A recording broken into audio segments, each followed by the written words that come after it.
మన సుప్రీంకోర్టు ప్రధాన న్యాయమూర్తిగా ఉన్న జస్టిస్ సంజీవ్ ఖన్నా 2025 మే 13న పదవీ విరమణ చేయనున్నారు. ఆయన తరువాత మే 14న భారత ప్రధాన న్యాయమూర్తిగా జస్టిస్ బిఆర్ గవాయ్ ఆ బాధ్యతలు స్వీకరించనున్నారు. ఈ మేరకు ఇప్పటికే CJI justice Sanjiv Khanna justice BR Gavai పేరును ప్రతిపాదించారు. కేంద్ర ప్రభుత్వం ఆమోదం తెలిపాక రాష్ట్రపతి ఆమోదంతో ఈయన ప్రమాణ స్వీకారం చేయనున్నారు. ఇప్పటి వరకు మన సర్వోన్నత న్యాయస్థానానికి 51 మంది ప్రధాన న్యాయమూర్తులుగా చేశారు. జస్టిస్ బిఆర్ గవాయ్ 52వ సిజేఐ. అయితే భారత ప్రధాన న్యాయమూర్తిగా ప్రమాణం చేసిన తరువాత ఆయన మరో రికార్డును కూడా క్రియేట్ చేస్తున్నారు. 800 కేసులను విచారించిన ధర్మాసనాల్లో సభ్యుడిగా ఉండడంతో పాటు భారత ప్రధాన న్యాయమూర్తిగా ఎంపికైన రెండో దళితుడిగా రికార్డ్ సృష్టిస్తారు కూడా. అంతేకాదు, ఆయా కేసుల విచారణ సందర్భంగా ఆయన 2 తెలుగు రాష్ట్రాల్లోని సీఎంలకు చురకలు అంటించిన సందర్భాలు ఉన్నాయి. ఈ నేపథ్యంలో మనకు కాబోయే సిజేఐ జస్టిస్ బిఆర్ గవాయ్ కి సంబంధించిన కొన్ని అంశాలు తెలుసుకుందాం. జస్టిస్ బిఆర్ గవాయ్ పూర్తి పేరు భూషణ్ రామకృష్ణ గవాయ్. 1960 నవంబర్ 24న మహారాష్ట్రలోని అమరావతి ఏరియాలో జన్మించారు. తండ్రి పేరు ఆర్ఎస్ గవాయ్, తల్లి పేరు కమల.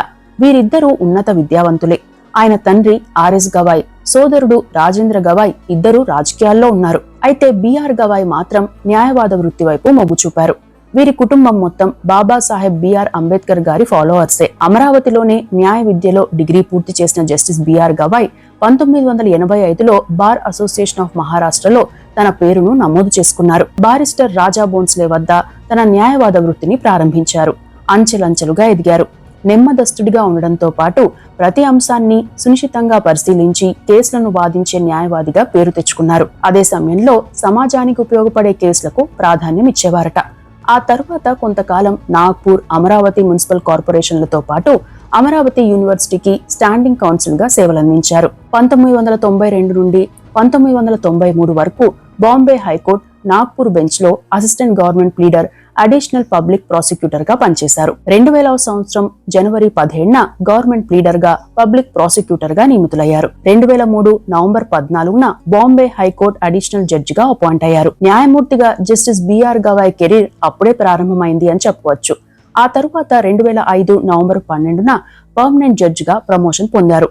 బాంబే హైకోర్టు జడ్జిగా ఉన్న సమయంలో కీలక తీర్పులు ఇచ్చారు.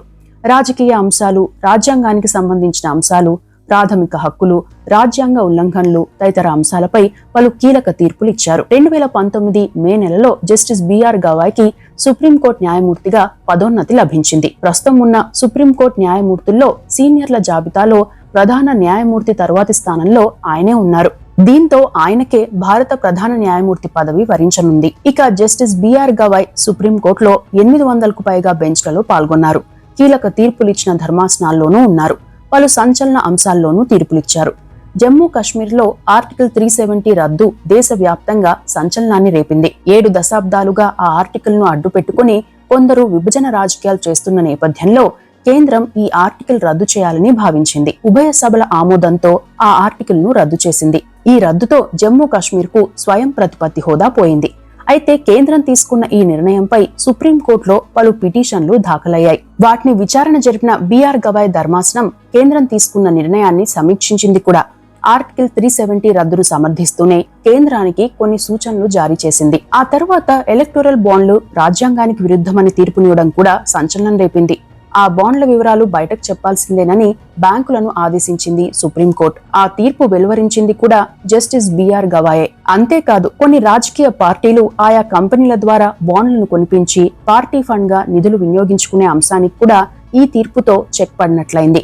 ఏ కంపెనీ ఏ పార్టీకి ఎంత ఫండ్ ఇచ్చింది అనేది కూడా బయటకు వచ్చే అవకాశం ఉండడంతో ఆయా పార్టీలు కూడా ఆచితూచి విరాళాలు సేకరించాల్సిన పరిస్థితి తలెత్తింది. ఇక దేశంలో అత్యంత సంచలనమైన అంశంగా మారిన నోట్ల రద్దు విషయం పైన సుప్రీంకోర్టులో పిటిషన్ దాఖలైంది. కేంద్రం తీసుకున్న నిర్ణయాన్ని సమర్థించారు జస్టిస్ బిఆర్ గవాయ్.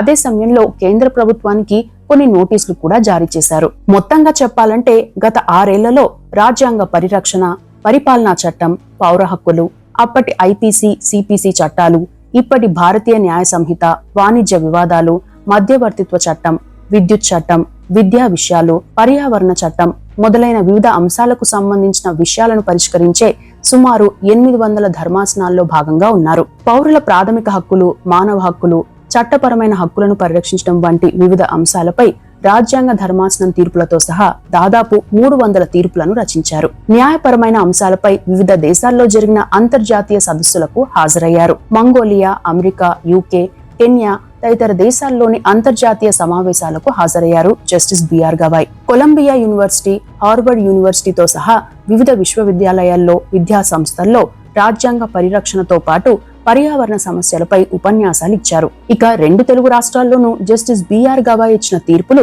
రాజకీయ ప్రకంపనలు సృష్టించాయి. వాటిలో ఒకటి తిరుమల లడ్డూ కల్తీ వ్యవహారం కాగా, రెండవది తెలంగాణ సీఎం రేవంత్ రెడ్డి మాటలపై కోర్టు ధిక్కార అంశం. ఏపీలో 2024లో కూటమి ప్రభుత్వం అధికారంలోకి వచ్చాక కొన్నాళ్లకే తిరుమల లడ్డూ ప్రసాదం కల్తీ అంశం బయటకు వచ్చింది. వైసీపీ హయాంలో జంతువుల కొవ్వుతో తయారు చేసిన నెయ్యిని తిరుపతి లడ్డూ తయారీలో వినియోగించారని, తిరుమల తిరుపతి పవిత్రతకు భంగం కలిగిందని, చౌకగా వస్తుందన్న కారణంతో జంతువుల కొవ్వు కలిపి లడ్డూను అపవిత్రం చేశారంటూ సీఎం హోదాలో చంద్రబాబు ఆరోపణలు చేసిన విషయం తెలిసిందే. అయితే చంద్రబాబు వ్యాఖ్యలు నిరాధారమైనవని వైసీపీ ఖండించింది. ఈ వ్యవహారంపై మాజీ ఎంపీ సుబ్రహ్మణ్య స్వామి సుప్రీంకోర్టులో పిటిషన్ వేశారు. ఈ పిటిషన్పై విచారణ జరిపిన justice BR Gavai bench CM చంద్రబాబుపై కీలక వ్యాఖ్యలు చేసింది. తిరుపతి లడ్డూ వ్యవహారంపై విచారణకు ముందే సీఎం హోదాలో ఉన్న వ్యక్తి ఇలా లీకులు ఇవ్వడాన్ని జస్టిస్ బిఆర్ గవాయ్ తప్పుబట్టారు. అదే సమయంలో తిరుమల లడ్డూ కల్తీ వ్యవహారంపై సిబిఐతో కూడిన ప్రత్యేక బృందం చేత విచారణ చేయించాలని ఆదేశించింది సుప్రీంకోర్టు. ప్రస్తుతం ఈ కేసు విచారణలో ఉంది. కొంతమందిని అరెస్ట్ చేశారు. ఇక తెలంగాణ సీఎం రేవంత్ రెడ్డి అసెంబ్లీలో ఓ సందర్భంలో మాట్లాడుతూ స్పీకర్ తరపున చెబుతున్నా ఉప ఎన్నికలు రావు అని వ్యాఖ్యానించారు. అప్పటికే బీఆర్ఎస్ పార్టీ తరపున గెలిచి కాంగ్రెస్ లో చేరిన ఎమ్మెల్యేలపై అనర్హత వేటు వేయాలని బీఆర్ఎస్ న్యాయ పోరాటం చేస్తోంది కూడా. ఈ కేసు విచారణలో ఉండగానే సీఎం రేవంత్ రెడ్డి ఈ వ్యాఖ్యలు చేశారు. అయితే ఈ కేసు విచారణ సందర్భంగా justice BR Gavai CM Revanth Reddy చేసిన వ్యాఖ్యలపై స్పందించారు. ఒక రకంగా హెచ్చరించారు కూడా. ముఖ్యమంత్రి కనీసం స్వీయ నియంత్రణ పాటించలేరా? గతంలోనూ ఇలాంటి ఘటనే జరిగింది. ఆ తరువాత కూడా ఇలా వ్యవహరిస్తే ఎలా? అప్పట్లో చర్యలు తీసుకుంటే ఇలాంటి మాటలు వచ్చేవి కాదు. ముఖ్యమంత్రి మాటలు మేం కోర్టు ధిక్కారం కింద తీసుకోవాల్సి వస్తుంది. మేం సంయమనం పాటిస్తున్నాం. మిగతా వ్యవస్థలు అదే గౌరవంతో ఉండాలి అని వ్యాఖ్యానించారు కూడా. అంతేకాకుండా ఎమ్మెల్యేలపై అనర్హత వేటు, పార్టీల ఫిరాయింపు అంశాలపై విచారణ సందర్భంగా జస్టిస్ బిఆర్ గవాయ్ మాట్లాడుతూ స్పీకర్లకు కాల పరిమితి అంటే ఏంటి అనేది కూడా చెప్పాలని ప్రశ్నించడం సంచలనమైంది. ఇక ఇటీవల హెచ్సియు ప్రభుత్వ భూమి వివాదానికి సంబంధించి అక్కడ చెట్ల నరికివేత అంశంపై విచారణ సందర్భంగా జస్టిస్ బిఆర్ గవాయ్ కీలక వ్యాఖ్యలు చేశారు. వివాదం అంశానికంటే అక్కడ చెట్లను నరికివేశారా అనే అంశంపై ఘాటుగా స్పందించారు. గతంలో కవితకు బెయిల్ అంశంపై కాంగ్రెస్ పార్టీ నాయకులు చేసిన వ్యాఖ్యలపైన హెచ్చరికలు జారీ చేశారు జస్టిస్ బిఆర్ గవాయ్. ఎస్సీ వర్గీకరణ అంశంపైన కీలక తీర్పునిచ్చారు. యూపీలో ప్రభుత్వం చేపడుతున్న బుల్డోజర్ల చర్యలకు బ్రేకులు వేశారు. ఇవే కాకుండా తెలుగు రాష్ట్రాలకు సంబంధించిన వివిధ కేసులను వాదించే ప్యానెల్లో ప్రశాంత్ భూషణ్ కూడా ఉంటారు. గతంలో ఆయనపై హై ప్రొఫైల్ ధిక్కార కేసు కూడా నమోదైంది. ఈ కేసు విచారణ సందర్భంగా జస్టిస్ బిఆర్ గవాయ్ చేసిన వ్యాఖ్యలు సంచలనాన్ని రేపాయి. కోర్టు బయట ఆయా వ్యవస్థల గురించి, వ్యవస్థల పనితీరు, కార్యకలాపాల గురించి మాట్లాడే సమయంలో ఎంత జాగ్రత్తగా ఉండాలనేది కూడా ఆయన తీర్పును బట్టి అర్థం చేసుకోవచ్చు. ఇక గతంలో భారత ప్రధాన న్యాయమూర్తిగా చేసిన తొలి దళిత వ్యక్తి ఎవరనే విషయానికి వస్తే కేరళకు చెందిన జస్టిస్ కేజీ బాలకృష్ణన్ సుప్రీంకోర్టు ప్రధాన న్యాయమూర్తిగా పనిచేసిన తొలి దళిత వ్యక్తిగా రికార్డు సాధించారు. ఈయన 2007 నుండి 2010 వరకు భారత ప్రధాన న్యాయమూర్తిగా ఉన్నారు. 2010 నుండి జాతీయ మానవ హక్కుల కమిషన్ చైర్మన్ గా సేవలందించారు. ఆయన మానవ హక్కుల కమిషన్ చైర్మన్ గా ఉన్న సమయంలో కేరళలోని కాసరగోడ్లో ఎండోసల్ఫాన్ మందుల వల్ల ప్రజల ఆరోగ్యానికి ముప్పు ఉందని తేలడంతో బాధితుల కోసం ప్రత్యేక సూపర్ స్పెషాలిటీ ఆసుపత్రి కట్టించాలని ప్రభుత్వానికి సిఫార్సు కూడా చేశారు. ఇవి సుప్రీంకోర్టు ప్రధాన న్యాయమూర్తి కానున్న జస్టిస్ బిఆర్ గవాయ్కి సంబంధించిన అంశాలు.